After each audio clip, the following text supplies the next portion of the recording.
Good afternoon. We are coming to you live from County number 12. This is the Mountain Edition, and my name is Olive Burrows. We are at the Kinuru Stadium, and having finished their interviews, Dan Mule and Yoshua Mokori are running laps around the track in readiness for the Mount Kenya Mountain Running Championships tomorrow. But first, I'm joined by Mel Miendo, who's at the DCI headquarters, and Kennedy Murithi in Meru town. Earlier, he was finding out why even where cows are concerned and dairy farming, nobody can stop reggae. More on that tonight.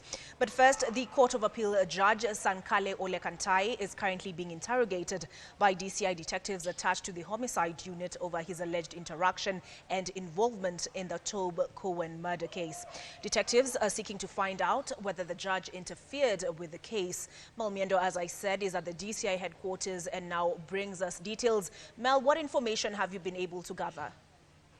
Olive, it's great to hear from you. Yes, you are right that Justice Sankale is at the DCI headquarters. He was brought in here in the mid-morning today and is still being interrogated by DCI detectives attached to the homicide unit. So they have been talking to him, and as you know, there's been a lot of publication regarding Justice Sankale's involvement in the Tob Cohen murder case, and especially with Tob Cohen's widow, that's Sarah Wairimu Cohen, who has been one of the main murder suspects in this murder case. But we can confirm that the DCI detectives have not yet released information as to just exactly what they are getting from Justice Sankale and just exactly why he was brought in here. But we do believe, of course, later on in the day we'll get to find out that information and report it directly with regards to why he has been brought here. But we do know it is with the involvement of the Tob Cohen murder case. Remember,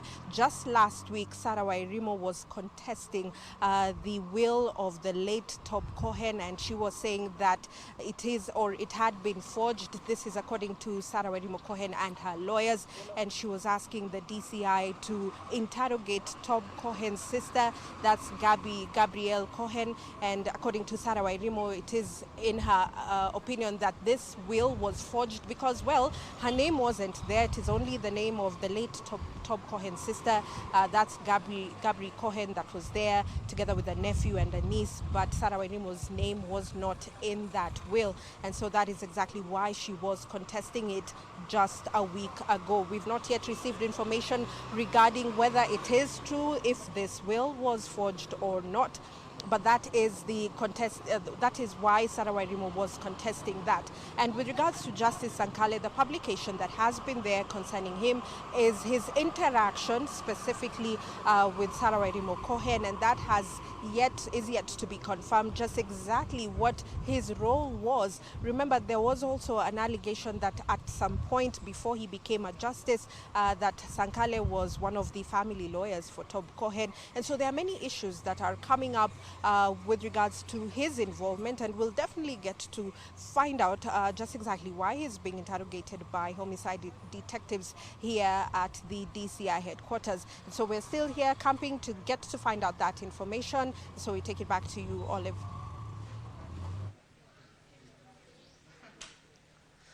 Well, still related to that, police have launched investigations, or rather still to do with matters security and matters investigations. Police have launched investigations into the death of a policeman attached to the office of the Deputy President, who was found dead at his house in Imaradaima Estate on Thursday.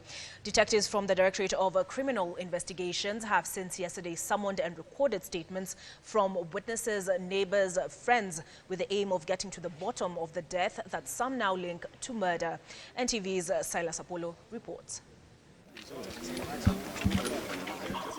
For a second day, detectives from the Directorate of Criminal Investigations combed through Imaradaima Estate to piece together evidence in the death of a police officer attached to the office of the Deputy President. The body of Sergeant John Kipiego Kenei was found lying in a pool of blood on Thursday with a bullet wound on the head. Neighbors and witnesses say the body was discovered after the officer went missing for 2 days, with attempts to reach him proving futile. The house girl who cleans that place informed us that the door has remained ajar for almost 2 days, and nobody has been entering or going out, and he's not picking his calls, and normally leaves his clothes out to be washed. but the clothes were this time not taken out for cleaning. A statement released by the police on Thursday indicated that investigators were suspecting suicide after a note was found close to the body with telephone contacts of the cousin and brother of the deceased. But now investigators say the investigations could be widened given the fact that no commotion or even gunshots were heard from the house. So when they tried to open the door, it was slightly open. They were able to just immediately come find the body. Mwili ulikuwa tu umelala pale karibu na mlango. Na huo mwili ukapatikana kwamba ulikuwa na bunduki ya huyu ilikuwa tu pale karibu, na risasi ilionekana na damu imetoka karibu na shingo na imetoka kwa kichwa, and there was a bullet which had hit the ceiling. Kenei was scheduled to record a statement with the DCI over the 40 billion shillings arms deal involving former sports CS Rashid Echesa, but failed to turn up. Attempts by his colleagues and the DCI to reach him on the material day bore no fruit, prompting some of his colleagues to visit his house. Echesa, who has already appeared in court, is accused of acting alongside others to swindle an American firm of 11.5 million shillings as kickback for an arms deal with the military. His former boss, Deputy President William Ruto, whose Harambee Annex office is said to have hosted the meeting, has denied the claims, saying the meeting was a breach of security into the building. And on his Twitter page yesterday, Ruto says he was saddened by the death of Sergeant Kenei and called for speedy investigations into the murder. Silas Apollo, NTV. A detailed report on the distribution of enumerated population in each county will be released later this afternoon by the Kenya National Bureau of Statistics in a move that many have seen will affect administration and political governance in the country. The report looks at issues of sex, number of households, land area and population density. But even then, some communities were unhappy with the result of the 2019 census, claiming that the figures released were not matching with the actual numbers on the ground. The distribution of Kenya's population by rural and urban areas of residence has been a subject of interest to players in the governance, political and socio-economic spheres who are saying the figures recorded in the last year play a huge role in service delivery, political representation and money allocation for development projects. The total enumerated population was 47,564,000. But the figures tabled in the 2019 census were the subject of criticism, particularly from politicians in some parts of the country who felt robbed of key numbers which might boost their chances of being elected into office in the 2022 election. We reject the release census results in totality. We are certain that the data used especially for these counties came from pre-census mapping, data collected earlier, which were data extrapolations and not the actual numbers. For others, the low numbers recorded mean a possible merger of constituencies which had been created under the new constitutional dispensation. The huge wage bill of political leadership has seen many Kenyans seek to reduce the numbers, especially in the National Assembly. In the same year, Ibrahim Ahmed, a resident of Mandera County, lost his application which stated that the KNBS Enumerator's Instruction Manual contains the instructions to be applied and used by the enumerators in carrying out the 2019 population and housing census exercise, including and is not limited to the list of tribe codes. According to the IEBC, the population of a constituency must be higher or lower than its quota by 40%. for cities and sparsely populated areas and 30% for other areas. The quota is arrived at by dividing the total population by the 290 constituencies. During the last review in 2012, the population threshold was set at 133,000 people. I do expect, as has been stated by the Director General of the Bureau, that the National Bureau of Statistics will release other census volumes as scheduled, and the results made available to our planners, but also to the Kenyan public. An analysis of the 2019 Kenyan Population Census report shows more constituencies will join the 27 constituencies that were allowed to exist, though they did not meet the population quota in the last boundary review in 2012. Leila Mohammed, NTV. Well, just a few kilometers away from where I'm located at the Meru Stadium is Kennedy Muredi speaking to the Meru town residents. Kennedy, over to you. Well, a very good afternoon to you, Olive and Muga. That's where you say Muga Mono. And today is World Mother Tongue Day. And today I'm celebrating being that Meru. We are in my hometown and they have actually brought me some mira that I'll be taking after this show. And I'll be talking to them just to tell me something more about it, as this is one of the cash crops of this area. And they've actually even been calling on the government very much to make sure that it takes care of Mira and the Mira farmers, as so many families actually depend on it. But on another note, we've been able to do so many stories since we came here on Wednesday with regards to what the county government has been able to do, with regards to what pertains the farmers in this area, the business people in this area.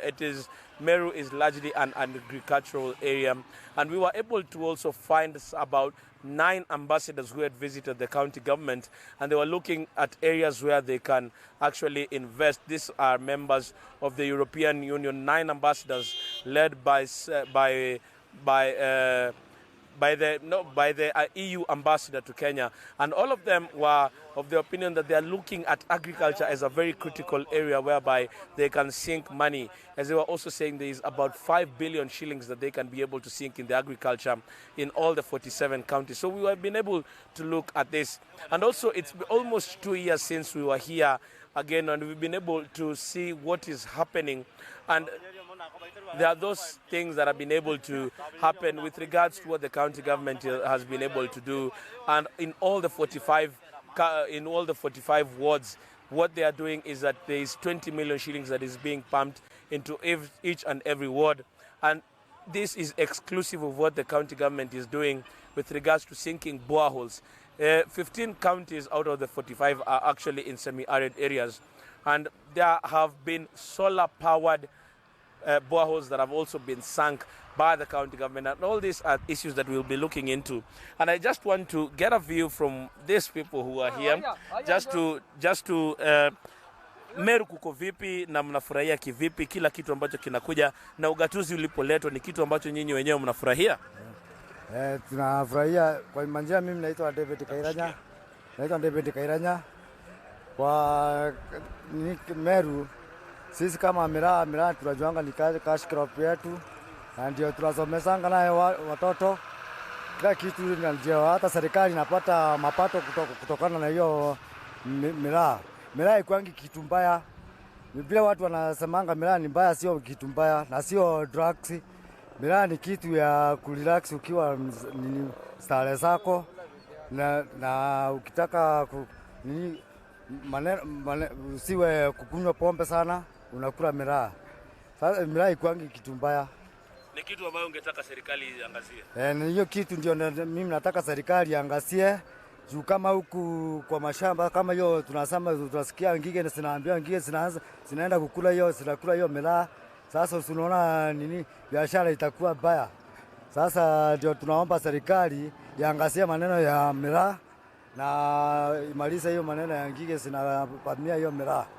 Well, Olive, I'm actually in a place called Makutano, which is one of the bases where Mira is sold at a very high level. Most of the people who come here come to Makutano to get this Mira. And there is a concern that they've actually raised, and they would want the Minister for Agriculture, that is Peter Munya, who comes from this area, to make sure that the ongoing locust invasion is actually combated, because they say that it is actually dealing very much with their Mira, which is actually a cash crop in this area. But right now, Olive, I'll take you back as they teach me how to eat this Mira and the benefits thereof. Some of the benefits they've told me we cannot actually say on live TV. Back to you, Olive, in studio. Well, it looks like Kennedy Muriithi will be participating in some veve under the guise of doing his job. Well, the coast region still remains a hotbed for drugs and human trafficking, with the heroin business termed as the main contributor to the rising cases of transnational crime. Trading of human body parts is also said to be a lucrative business, creating billions of dollars annually for a few individuals running the businesses in the world of organized crime. NTV's Kennedy Muriithi, Kevin Mutai, I apologize for that. Kevin Mutai reports that the Directorate of Criminal Investigations plans to use the UK-funded anti-human trafficking unit in Mombasa to deal with the vices. The new anti-human trafficking and child protection center in Mombasa is expected to protect vulnerable children from sexual predators and human traffickers operating at the coast. We have people who are demonic. Other than greed for money on some other fund, what they do to our children is unimaginable. It is crucial that those responsible are held to account. Working together to support Kenya's children and the most vulnerable is hugely important, and I'm sure that this new unit will be able to make a real difference protecting some of Kenya's most vulnerable citizens. The Directorate of Criminal Investigations says it is investigating some private and public child welfare centers for the illegal business they operate. Even those are very children whom we have stormed, quite a number of them, where other than taking care of these children, it became some kind of business center to train with our children. Human trafficking for the purpose of sexual exploitation and organ removal represents a multi-million-dollar industry in the region, in the 13 countries that we are talking about $348 million per year. Drug trafficking is also a booming business which has contributed to the increase in organized crime. The port of Mombasa is still being used by drug cartels from around the world and is reportedly considered to be the most flexible routes to channel heroin and cocaine to other countries. During the Import and Export Inception Conference on Wednesday, Interior Cabinet Secretary Fred Matiang'i also alluded that private jetties and landing sites across the coast are being used for the shipment of illicit drugs. We have 240 tons of heroin coming to the coast, not only to Kenya, but to the entire coast, through the Indian Ocean. And the cases of human trafficking linked to transnational organized crime funded by heroin have increased 1,200% in the last 28 months. So we have a problem there. Those over 627 private jetties and landing sites, it's important that they be reviewed afresh, all of them, be re-registered by the Kenya Maritime Authority, and we have them inspected so that we understand who is actually operating a jetty. Kevin Mutai, NTV, Mombasa. Doing the right thing with whatever jetties they have and private land. Members of the County Assembly of Trans Nzoia have initiated a motion to kick out Governor Patrick Kayemba over allegations of corruption and abuse of office a year after a similar motion tabled by Hospital Ward MCA Eric Wafula failed. Led by Motosiet MCA Bernard Muganda, who is the initiator of the motion, which is expected to be tabled next week. The county legislators say projects such as the referral hospital and a modern bus park in Kitale town have stalled due to poor leadership and misappropriation of public funds. And following the impeachment of former Kiambu Governor Ferdinand Waititu, the impeachment motions against governors have gathered steam, with Nairobi City County MCAs said to be in the process of impeaching Governor Mike Mbuvi Sonko. Wana Trans Nzoia wameumia kwa muda mrefu. Na wakati huu gavana, hii nilikuwa nimeonyesha, nakumbuka wakati ule niliwaambia motion ya impeachment. Na yeye akaona ni kwamba nilikuwa nacheza. Hii mimi naendelea kurekebisha tu kushirikiana na mheshimiwa Bikulu, yeye awe tayari kuenda nyumbani. Sasa bwana Kayemba, sisi tuko na enough evidence ya wewe kwenda nyumbani kama Waititu. Na sisi hatutakubembeleza, na mimi ndio nilikuwa nakushikilia hii county. Ukiona MCA wako nyuma yangu hivi sasa, jua mambo yako imeiva iko motoni. Nimekuwa nikikutetea kwa mabaya, unafanya makosa, mimi nakutetea. Ministry yako inafanya makosa, mimi nakutetea. Lakini leo mimi sio Eric Mwanga ule anaendanga na kurudi nyuma. Embu residents are set to benefit from a 122 million shilling roads facelift, which will see some of their dilapidated roads tarmacked, opening up the county to development. The County Executive Committee member for Roads and Infrastructure, Suleiman Nthiga, says the roads rehabilitation project is funded through the Kenya Roads Board and will improve the road network in all of the county's 20 wards. Nthiga, who was speaking during the inspection of ongoing roads projects, said the county government will focus on tarmacking, grading and leveling at least one major road in the 20 wards. The various area representatives may have proposed caravats, bridges, and when we presented this to the Kenya Roads Board, they felt that those are not the kind of activities they wanted to spend their money on. We have not changed any condition. What we are doing, we are following the condition as set up by KRB, in that the roads to be done under KRB are the motorable roads, that is the main road in Embu. Thursday night, so 40 young men fated for their hard work through Business Daily's Top 40 Under 40 men's category. The 40 were judged to have overcome notable obstacles in their lives to rise above the rest, while also making a huge impact in the lives of others. In an increasingly daunting business environment, 40 men were found to have surmounted the odds and were fitted as the top 40 under 40 men in the country. The men who were drawn from different fields attributed their success to passion and dedication in their work. First, my parents, they really pushed me and they allowed me the freedom to express myself. Secondly, attributed to a passion for just having fun and taking up challenges. Then after that, I guess it's just my love for everything that I do.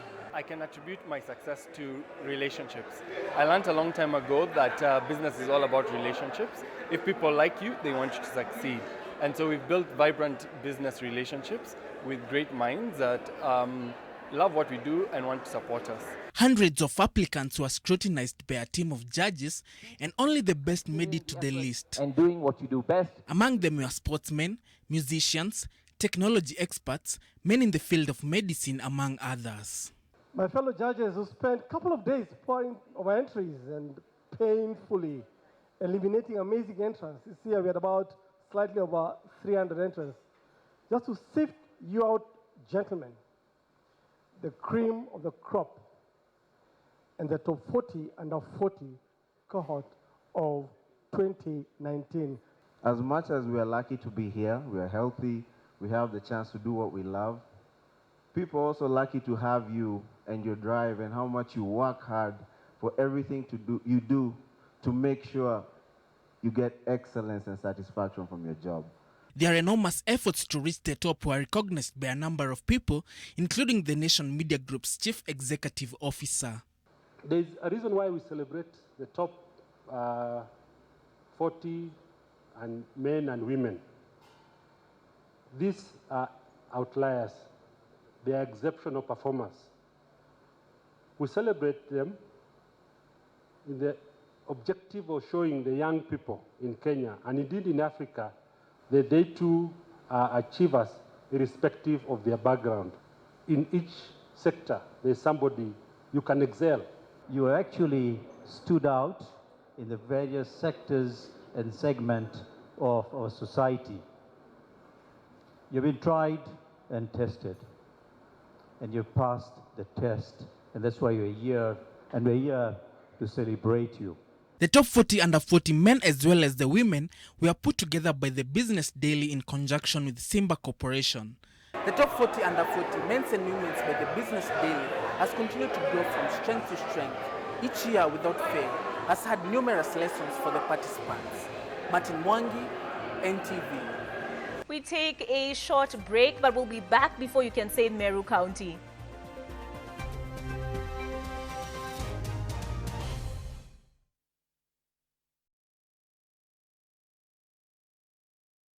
Inakwambia bibi kuna mdenge fulani bibi hapo na nywele refu yani. Kuna ngoko fulani bibi amemetalia yake hadi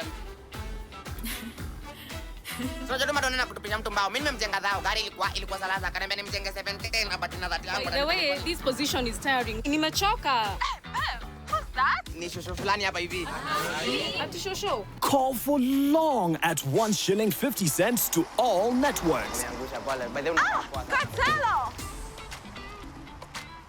Dial star 544 hash to subscribe. Telcom, moving with you. Rashes again? Kiss Kids diapers. Kiss Kids, no rashes. Kiss Kids, no rashes. Bye-bye rashes. Buy diapers. Choose Kiss Kids.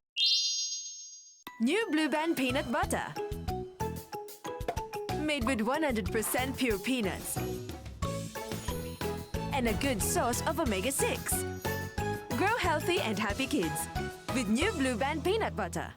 Building tips for high-rise buildings should be bought from reliable sources. Strength of the cement must be a minimum of 42.5. Sufficient curing time with constant pouring of water. Must be kept certified. Exactly 50 kilograms guaranteed in each bag. Adding strength to Kenya's landmarks. Power for specialized constructions.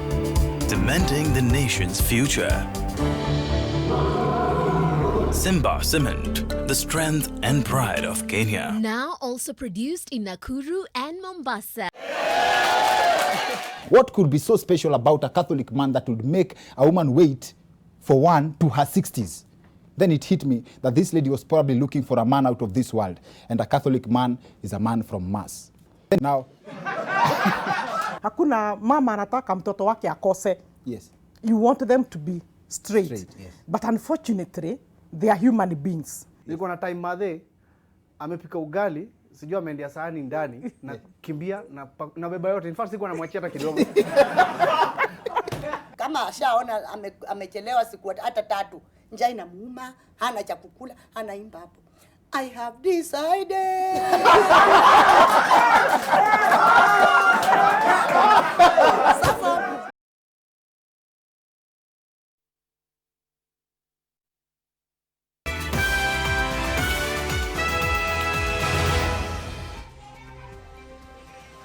Welcome back to county number 12, and that is Meru County. My name is Olive Burrows, and you're watching NTV At One, coming to you live from the Kinoru Stadium. Now, to a bit of business, and listed tobacco manufacturer British American Tobacco has announced a full-year net profit of 3.9 billion shillings for the year ended 31st December 2019, representing a 4.9% dip in earnings over the period. The slight drop is attributed to an increase in the cost of operations on the back of the introduction of the 2% solatium compensation contribution. The firm has proposed a final dividend of 33 shillings and 50 cents per share, a shilling and 50 cents less than the 35 shillings it paid out in the previous year. The drop in our volumes, which has impacted our performance.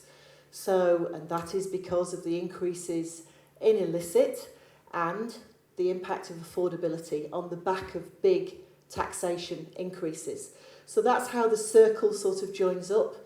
We recommend to the government an inflationary-based specific increase in excise annually, which we think is very reasonable. However, the government's objective is to increase its revenue collections. It has not achieved it. They were down 1.4%, I think, last year after a 20% excise. Well, as I said at the top, we have the Mount Kenya Mountain Running Championships that are taking place tomorrow, and Yoshua Makori is busy trying to get us updated on the status of the preparations. But for more on what's happening in the sports world, I'll cross you over to Nairobi County, where Sean Kadavilis is standing by at the Nation Studios. Thank you very much, Olive. A very good afternoon to you. Now, Rayton Boom Boom Okwiri beat Libyan Salem Al Magasbi El Hamid in the first match of the middleweight category to reach the second round of the Africa qualifiers for the 2020 Tokyo Olympics in Dakar, Senegal. Okwiri earned most of the points in the second and third rounds of the bout to win the fight and will now face the American Games silver medalist, the Ugandan top seed David Semuju Kavuma in the second round on Sunday. The winner will book a place in the quarterfinals. Now, Okwiri is the only boxer in the Kenyan team who participated in the 2016 Rio Olympics and has now dropped from the professional ranks to contest for a place at the Tokyo Olympics. Action today will be in the women's featherweight division and the men's lightweight division. National cross-country champion Kibiwot Kandie ran a personal best time of 58 minutes and 58 seconds to win the men's race at the RAK Half Marathon in the United Arab Emirates. Alexander Mutisa was second with Ethiopia's Mule Wasihun settling for third place. Kenya's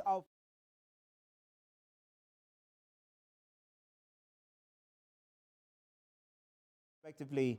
Ethiopia's Ababel Brihane became the new world half-marathon record holder after smashing the women's record held by Kenya's Joycelyn Chepkosgei by 20 seconds. Ababel clocked 1 hour, 4 minutes and 31 seconds, which was 18 seconds ahead of the world marathon record holder Bridget Kosgei in second place. Rosemary Wanjiru, who was making her debut over the distance, came in third place after clocking a personal best of 1 hour, 5 minutes and 34 seconds. Arsenal took a big step towards the Europa League last 16 as Alexander Lacazette's late strike earned a 1-0 away win to Olympiacos in the first leg of their round of 32 tie. Lacazette converted from close range in the 81st minute after Bukayo Saka had latched on to Pierre-Emerick Aubameyang.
Recovery. In addition to the French Open, which takes place from the 24th of May to the 7th of June, Federer will also miss the tournaments in Dubai, Indian Wells, Bogota and Miami. Federer reached the semi-finals last year in his first appearance on the French clay since 2015. Spain's Rafa Nadal will be looking to win his 13th French Open title, which would see him draw level with Federer on 20 Grand Slams.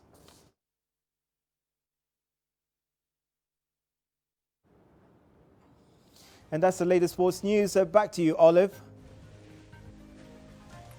Thank you, Sean. And that sports update from Sean Kadovilis winds up NTV at 1. But here at county number 12, we're only just getting started. We're warming up. We have plenty lined up for 7 and 9 p.m. Kaltunjama and Dan Mule will be in charge at 7 p.m. Myself and Edmund Nyabola will be bringing you the news at 9 p.m. Thank you for keeping us company. The hashtag is Mountain Edition.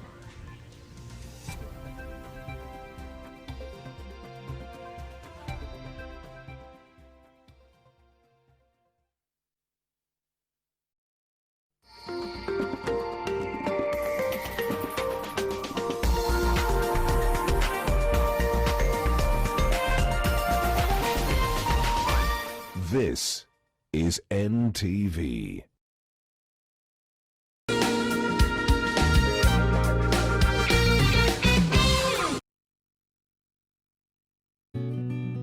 Panadol Extra relieves multiple types of pain. Panadol Extra, now with new Optizorb technology to fight multiple tough pains.